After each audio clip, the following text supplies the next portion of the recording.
पण इथं का बसतात आणि कशासाठी बसतात? प्रथम तुमचं नाव सांगा.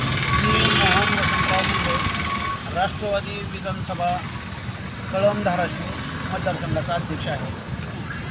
आणि मी इथं बसायचं कारण म्हणजे आमचे पक्षाचे पक्षप्रमुख अजितदादा व महाराष्ट्राचे मुख्यमंत्री, उपमुख्यमंत्री व आमच्या धाराशिव जिल्ह्याचे जावाई लाडके व आमचे मेहुणे अजितदादा पवार यांच्या जी झालेलं आहे अजितदादा पवार साहेब यांचे दुःखद निधन झालेले जे आहे त्यांच्या पारदर्शक पद्धतीनं त्यांचा तपास व्हावा ह्या संदर्भात आम्ही बसलेलो आहोत. आणि बसायचं कारण आमचं एवढंच आहे की आम्ही फक्त सरकारला फक्त त्यांचे फुटेज मागितले आम्ही की दादा ज्यावेळेस घरून निघाले एक प्रोटोकॉल असतो एक उपमुख्यमंत्र्याला छेड सुरक्षा असल्यानंतर की घरापासून निघाले किंवा कुठं जाणार आहे ते जाणार जिथं जाणार आहे तिथल्या तिथल्या कलेक्टर साहेबांना कळवलं जातं, SP साहेबांना कळवलं जातं.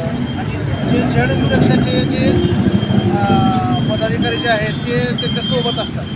पण यावेळेस दादा ज्यावेळेस याच्यात चालले होते विमानात त्यावेळेस गेले तर नाही ते आम्ही अजून काही सांगू शकत नाही. मग काय झालं आहे हे कळण्यासाठी आम्ही सरकारला आम्हाला त्यांचे फुटेज मागितले आहेत आणि फुटेज मागितले व एक पारदर्शक त्यांचा तपास व्हावा एवढी त्यांची विनंती आहे कळकळीची. आणि ते जर आम्हाला जर त्यांनी व्यवस्थित जर नाही दिलं तर मी 1 मे रोजी मुंबई येथे आत्मदहनाचं निवेदन आज कलेक्टर साहेबांना ते काल दिलेलं आहे आणि आजपासून उपोषणाला बसतो. तुम्ही असं म्हणताय की हो दादा मनात बसले का नाही, म्हणजे तुम्हाला काय वाटतं बसले आम्हाला असतील का नाही? संशय आहे बसलेत का नाही आम्हालाच माहीत नाही आणखी. कारण आम्ही काय एवढे देव ऋषी नाही आहेत की आम्हाला दादा घरातून निघालेत का नाही हेच माहीत नाही. कारण दादा हे फक्त त्या घरच्यापूरचे नव्हते त्यांनी ऑल महाराष्ट्राचे होते. त्यांच्या लाडक्या बहिणीला त्यांना माहिती आहे लाडक्या बहिणीसाठी त्यांनी काय केलं. आज लाडक्या बहिणीच्या बी तोंडात एकच नाव आहे आमचे दादा हवे होते.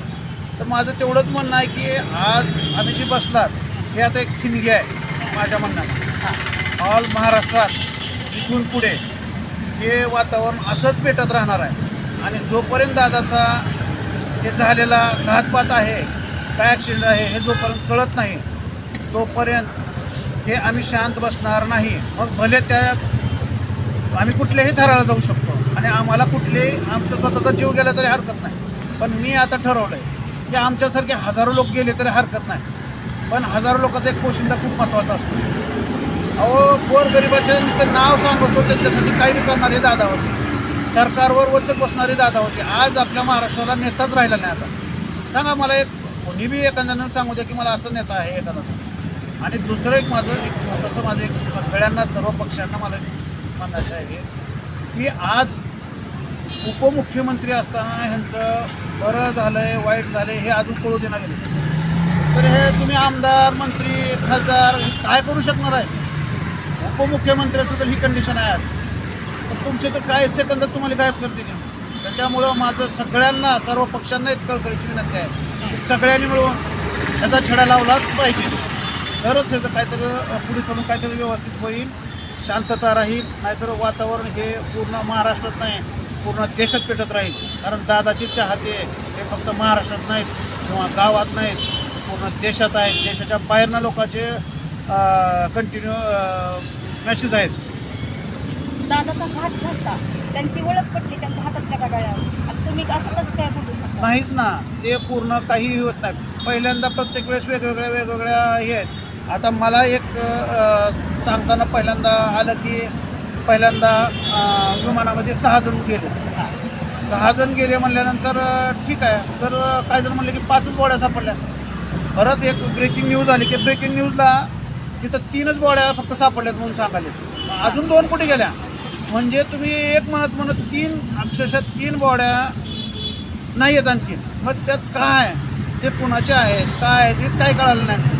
त्यामुळं आम्हाला फुटेज हवे होते म्हणून आम्ही फुटेज मागत आहोत. आम्हाला दुसरं काही संबंध नाही. हे जे आहे इथं म्हणजे पेपरला दिलेलं आहे की त्यांनी ज्यावेळेस दवाखान्यात नेलं त्यावेळेस याच्यात सरळ की 3 जणांचं फक्त मृतदेह सापडले हा. आणखीन बाकीचे कुठे आहेत हे आम्हाला आमची मागणी आहे याच्यासाठी आहे. रोहितदादा आवाज वाढवत आहेत पण त्यांचा आवाज दाबण्यात येतो, काय म्हणणं आहे? हो दाबत असतील ना ते रोहितदादांचं वरच्या लेवलची गोष्टी आहेत ते आपल्यापर्यंत तिथपर्यंत जाऊ शकत नाही.